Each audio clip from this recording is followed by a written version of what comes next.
I want to share a story with you about weathering the storm, quite literally weathering the storm. Bought a property, or I sponsored a loan on a property a couple of years ago when rates were super low and insurance was pretty inexpensive compared to where it is today.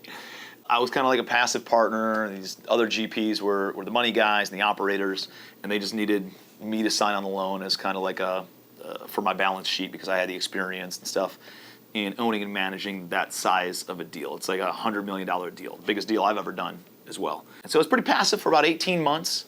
And then there was this big issue that happened with property management, a bunch of rampant fraud where they placed somewhere between 150, maybe upwards of north of 200 unqualified tenants with failed background checks that got overridden, with made-up income amounts, with security deposits that were not paid or they pocketed. And so all this stuff happened. And not only that, but there was a bunch of financial manipulation as well by the management company. And they kind of hid the financials from us for about 6 months until we found out that about the actual fraud that had occurred. But by that time, the damage was done, right? And so this is like early 2023. We find out that all the tenants that are in place are unqualified. None of them are paying rent. They're all problematic.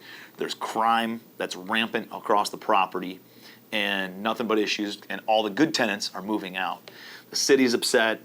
The lender, right? We go to the lender. We tell the lender about it. They're like, "What's going on? You guys should have known." All this other stuff.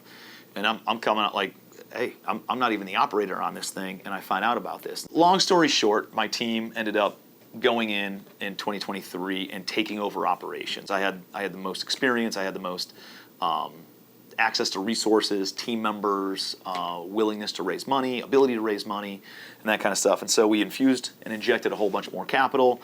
I moved executives from my team to the property, and we had to remove all the riffraff tenants, put good quality tenants in place, make a ton of renovations, renovated, I don't even know, probably 300-400 units throughout this process, cleaned everything up. It was a dramatic turnaround. And in about 10 months, we took delinquency from $1.1 million when we took over at the beginning of 2023 to less than $15,000 at the end of 2023.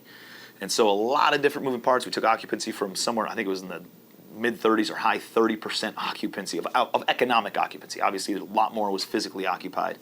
But we ended up turning that all around, and we were, within 12 months, we were up around, high 70, 80% occupancy. And it was hands down the hardest year been in business because primarily of that stuff. Not only that, but like the operational side of things that were a struggle. But, we faced all these headwinds with interest rates and with insurance costs going through the roof, because this is in Houston, Texas, as well as people, other operators giving properties back in the market, or lenders selling off notes at discounts and totally screwing up the comps. So now we can't sell the property. It's messing up our LTVs when we go to refinance and all this other stuff. So a lot of storm, right? And a lot of weathering the storm over the course of 2023. And just a few weeks ago, there were some massive literal storms that came through, tornadoes ripping through Houston, Texas. And they're looking at my building, and they're going towards my building, and then it goes left. And then it goes towards my building, and then it goes right. And then it goes towards my building and goes some other way, right? And they're dancing all around my building, and it doesn't affect my buildings, right? It was like Lieutenant Dan on the shrimping boat in Forrest Gump saying, "You can't bring me down," and screaming in the middle of this hurricane. And it was like that. My building was that one. And so, all these storms are ripping through, and all of a sudden, the sky's clear, and my building is like one of the last ones standing that's not completely devastated in the area. And you might be thinking, oh, it would have been nice to have the building ripped down and just get a big insurance settlement. Obviously, if nobody gets hurt, that could have been one option, right? But what happened is that all of our competition in the area was dramatically affected, and there were a lot of tenants that were displaced out of those units. And so the operational team, as rock star as they are, thought, hey, let's go and hand out some flyers and let people know that we have rent-ready units at this property with amazing amenities, with a great variety of unit mix, with the lowest price per square foot in the marketplace, and some of the largest units in the area of any of the competition as well.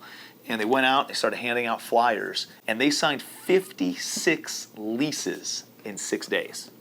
56. On a 600-unit apartment complex, that increases our occupancy by 10%. And a property that we were kind of pushing and struggling in order to get over that 90% occupancy mark, so that way we could refinance into agency debt, some lower cost, fixed rate type of a debt. The operations team was able to find a tough situation and make it awesome, right? Controlling what was controllable to them and attracting quality tenants to our property and leasing the property up that we might not have had a chance to do unless storms would have come through. Isn't that indicative of what happens in life, right? There's storm, you're worried, there's concern, you're battling, trying to stay protected. You got things getting blown at you and thrown at you from every different direction, and it's very, very difficult. But the key here is if you're going through difficult times, realize those times will pass. Realize staying power is the key to having success. And if you have staying power, eventually the storm will end, and eventually the clouds will part, the sun will rain down on you, and eventually there will be good times. Everything is cyclical. Everything goes up, everything goes down. There's yin and yang and good times and bad times and seasons that happen in business and in life. Winter is inevitable.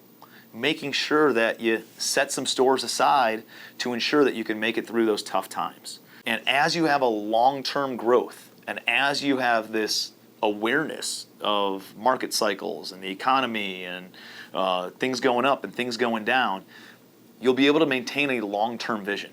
And when you maintain a long-term vision, you don't get too stuck in the circumstance that you're going through at that time. Plan for the downside and work the upside in every situation, in every circumstance, in every market cycle. Stick with it. Hopefully this gives you a little bit of inspiration. Hopefully it gives you a little bit of ideas and strategy and awareness to attack any situation, anything that you're going through.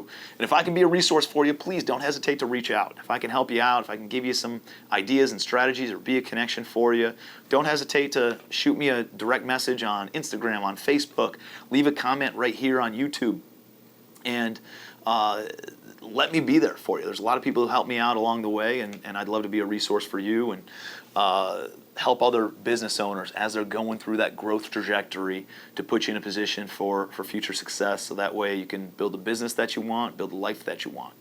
So I appreciate you being here. Till next time, be your best.